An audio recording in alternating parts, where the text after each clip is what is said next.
Assalamualaikum warahmatullahi wabarakatuh. Selamat pagi dan salam sejahtera untuk kita semua. Hadirin yang saya hormati, sebelum saya memulai, izinkan saya mengajukan satu pertanyaan sederhana. Berapa di antara kita yang hari ini sudah membuka media sosial sebelum berangkat ke sini? Hampir semuanya ya, teman-teman. Nah, di sini saya akan menjelaskan tentang media sosial. Media sosial sudah menjadi bagian yang sangat dekat dengan kehidupan kita, terutama sebagai mahasiswa. Kita menggunakannya untuk berdiskusi, menyampaikan pendapat, mencari informasi, bahkan membangun citra diri.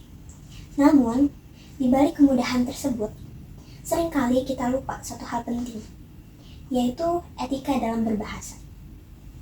Oleh karena itu, pada kesempatan saya, kali ini, saya akan menyampaikan materi dengan judul Etika Berbicara di Media Sosial.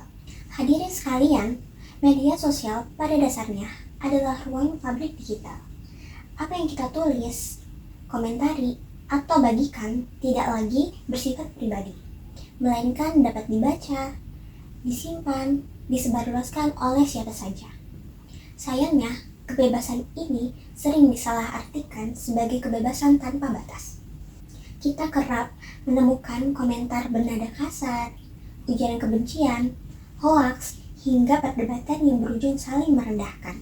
Padahal, sebagai mahasiswa yang sering disebut sebagai kaum terdidik, kita memiliki tanggung jawab moral dalam menggunakan bahasa yang santun dan beretika. Secara sederhana, etika berbahasa di media sosial berarti kemampuan kita dalam menyampaikan pendapat dengan cara yang sopan, bertanggung jawab, menghargai orang lain meskipun terdapat perbedaan pendapat. Ada beberapa prinsip dalam etika berbahasa di media sosial. Yang pertama, kesadaran bahwa setiap kata memiliki dampak. Apa yang kita anggap sebagai bercanda bisa jadi itu melukai bagi orang lain.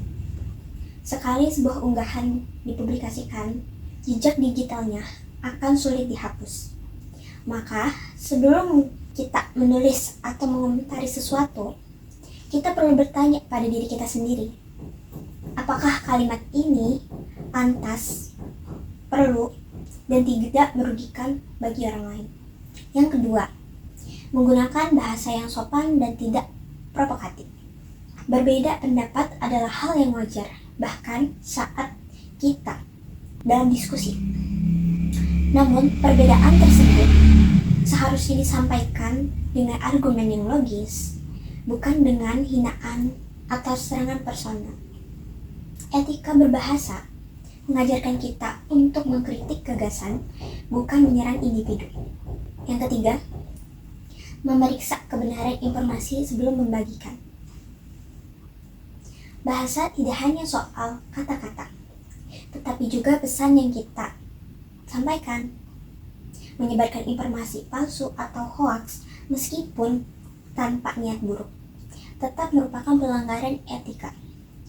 Mahasiswa seharusnya menjadi agen literasi digital, bukan justru memperkeruh informasi di ruang publik. Yang keempat, menjaga etika dan menghargai keberagaman. Media sosial mempertemukan kita dengan latar yang berbeda-beda, baik budayanya, agama, maupun pandang hidup. Etika berbahasa menuntut kita untuk memahami bahwa tidak semua orang memiliki sudut pandang yang sama dengan kita. Dengan menerapkan etika berbahasa di media sosial, kita tidak hanya menjaga citra diri, tetapi juga menciptakan ruang digital yang lebih sehat, aman, dan edukatif. Hadirin yang saya hormati, sebagai kesimpulan, media sosial adalah alat yang sangat kuat. Ia bisa menjadi sarana edukatif dan dialog yang membangun, namun juga bisa menjadi sumber konflik jika tidak digunakan dengan bijak. Etika berbahasa di media sosial bukanlah upaya untuk membatasi kebebasan berekspresi, melainkan cara untuk menyalurkan kebebasan tersebut secara lebih bertanggung jawab. Sebagai mahasiswa, kita memiliki peran penting untuk menjadi contoh dalam berkomunikasi secara santun, kritis, dan beretika di ruang digital. Oleh karena itu, mari kita mulai dari hal sederhana, seperti berpikir sebelum mengetik, menghargai sebelum berkomentar, dan bertanggung jawab atas setiap kata yang kita sebarluaskan. Akhir kata yang bisa saya sampaikan, semoga materi ini bermanfaat dan dapat menjadikan refleksi bagi kita semua dalam bermedia sosial. Terima kasih atas perhatiannya.